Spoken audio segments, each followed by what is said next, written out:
ahora. ¿Me conoceréis por Delfín Asturiano? Pero antes de esta vida he tenido otra. Yo me llamo Luis, nací en Asturias, Gijón.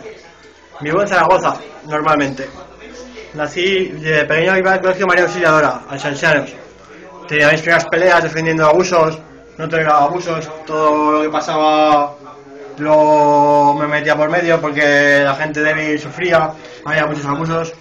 Y he recibido tantas hostias como las que he dado, ¿sabes? Uno de mis lemas es: a mí no me paran ni con navaja, a mí no me paran ni con navaja.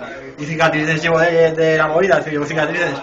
Dime una cosa, Ciro, dime una cosa. Cuando te ha tocado recibir, ¿has sabido aceptarlo o te has rebelado contra la derrota? A veces, si te dan, es cuestión de suerte.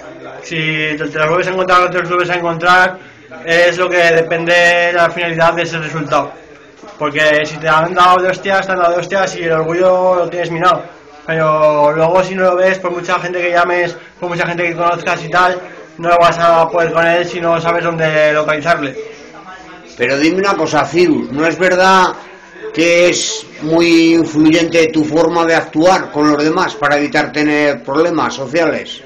Yo no causo problemas ni mucho menos, lo que pasa es que soy más chulo que el culo de un cura, ¿sabes? A mí no se me mete ni una vez. No te gusta que te toreen, ¿no? No, no me gusta. ¿Y compartir? ¿Te gusta compartir con los colegas? Comparto mucho, todo lo que tengo lo doy. Bueno, te voy a contar.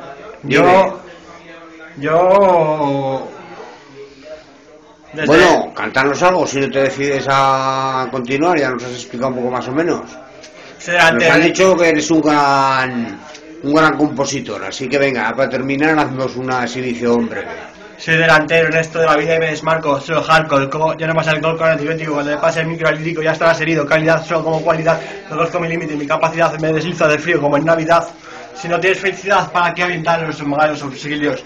¿Por qué decir que eres más valiente si no lo eres, si eres un puto delincuente? ¿Cómo puedes decir frecuentemente en la calle que te puedes pulir a cualquiera si al mínimo detalle te saltas y conmigo te revelas, pero si me acabas poniendo el polvo, este pario, este dinosaurio, ha salido de Tyrannosaurus Rex, yo soy un animal y un gomblex, soy el señor de la noche, mitad hombre, mitad animal, mírame, soy profesional.